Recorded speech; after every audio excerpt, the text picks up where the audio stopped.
हे यमांचे जे आहेत सोकॉल्ड नेते हे सुद्धा या कुणाचे तरी मोहरे आहेत, म्हणून याचा तपास फार लांबपर्यंत जाणार आहे, मोठा त्यातून रॅकेट बाहेर येणार.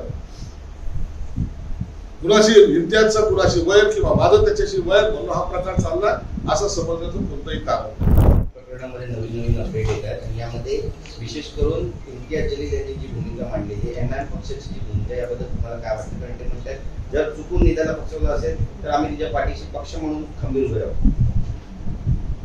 निदा खान प्रकरणामध्ये जो नवीन घटना घडत आहे किंवा नवीन जी माहिती येते ती अत्यंत भयानक आहे. निदा खान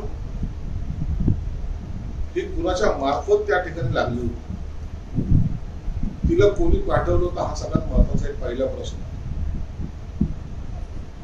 त्याच्यानंतर जेव्हा हे प्रकरण घडलं किंवा उघडकीस आलं त्याच्यानंतर ती निदा खान मुंब्र्याला का गेली? मुंब्र्याला सुद्धा ती एमआयएमच्याच माणसाच्या संपर्कात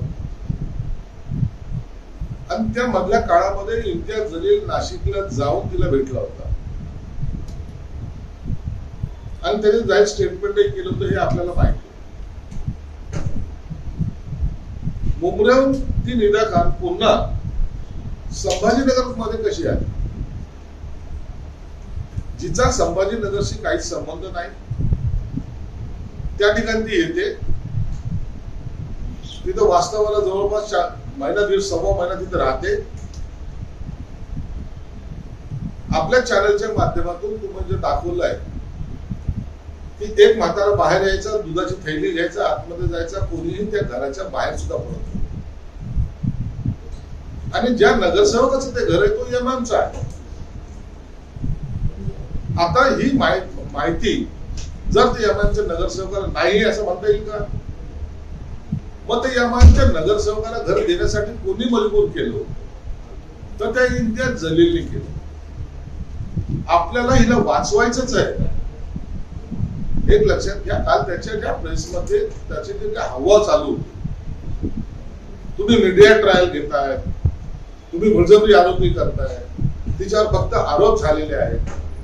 पहिल्यांदा कोणत्याही केस, कोणतीही केस असू दे, त्याच्यावर पोलीस हे एफआयआर नोंद करतात, आरोपीचं नाव त्याच्यात असतं, त्याला पकडतात, त्याची कस्टडी घेणे, त्याच्यातून माहिती प्राप्त करणे आणि पोलिसांमध्ये न्यायालयामध्ये चार्जशीट दाखल करणे हा प्रोसेसचा भाग आहे.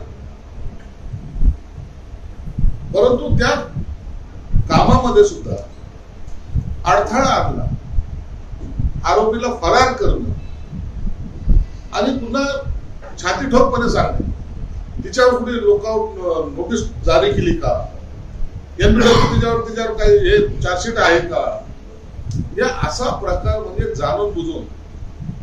एक तुम्हाला सांगतो, हे प्रकरण हे फक्त निदा खान पुरतं मर्यादित नाही, ही साखळी पूर्ण महाराष्ट्रात फिरलेली आहे.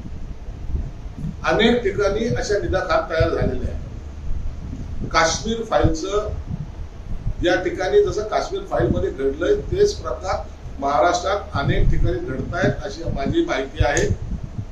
म्हणून या प्रकरणाला अत्यंत गांभीर्याने घ्या. हे एका ठिकाणी घडलेले प्रकरण तिथपर्यंत मर्यादित याला समजू नका. तुम्ही आता बघा, ह्या ज्या काही हालचाली चालल्या आहेत, हे जे काही वाढत चाललेले त्याचा प्रकार, काल त्या एमआयएमच्या नगरसेवकाला अटक केल्याबरोबर पोलीस जेव्हा इम्तियाजकडे चौकशीला गेले असं कळतंय, तरी त्याची मस्ती ही कमी होत नाही. याला मी राजकारणाशी जोडत नाही, परंतु आज त्याला वाचवण्यासाठी तो असदुद्दीन ओवैसी तो आज संभाजीनगर मध्ये आला. 2 वाजता तो प्रेस घेऊन बोलला. म्हणजे एकाला वाचवण्यासाठी दुसरा कसा धडपड करतोय हे तुम्हाला पाहायला मिळतं. तो ओवैसी येणार काहीतरी बोलला, परंतु एक निश्चित आहे, माननीय मुख्यमंत्र्यांनी अत्यंत कठोर भूमिका यात घेतलेली आहे. त्यांनी सांगितलंय की एक आरोपी एमआयएमचा जो पकडले गेला नगरसेवक तो आरोपी आहेच आहे, परंतु त्याच्याबरोबर इतर जे काय आहे त्याला सुद्धा अटक केली जाईल. मी सुद्धा माननीय मुख्यमंत्री आज दौऱ्यावर, पण संध्याकाळी मी त्यांना एक पत्र देत आहे त्याची कॉपी मी तुम्हाला देतो. या प्रकरणाची SIT चौकशी झाली पाहिजे. याला राजकीय स्वरूप देऊ नका कृपया करून. हा जो प्रकार आहे हा अत्यंत गंभीरपणे घेण्याचा प्रकार आहे. मी मागेसाठी कालही बोललो, हे धर्मांतर करणं एक, लव्ह जिहाद करणं दोन, आणि ड्रग्सचा व्यापार करून इतर समाजातील लोकांना बिघडवण्याचं किंवा त्यांना नशेखोर बनवण्याचं काम तीन.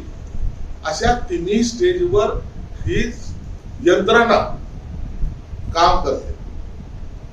हे यमांचे जे आहेत ते सोकळ नेते हे सुद्धा या कुणाचे तरी मोहरे आहेत. म्हणून याचा तपास फार लांबपर्यंत जाणार आहे. मोठा त्यातून रॅकेट बाहेर येणार. कुणाशी इम्तियाजचं कुणाशी वैर किंवा माझं त्याच्याशी वैर म्हणून हा प्रकार चाललाय असं समजण्याचं कोणतंही कारण नाही. पोलिसांना मी नाशिकच्या पोलिसांचं काल अभिनंदन केलं, आज अभिनंदन करतो.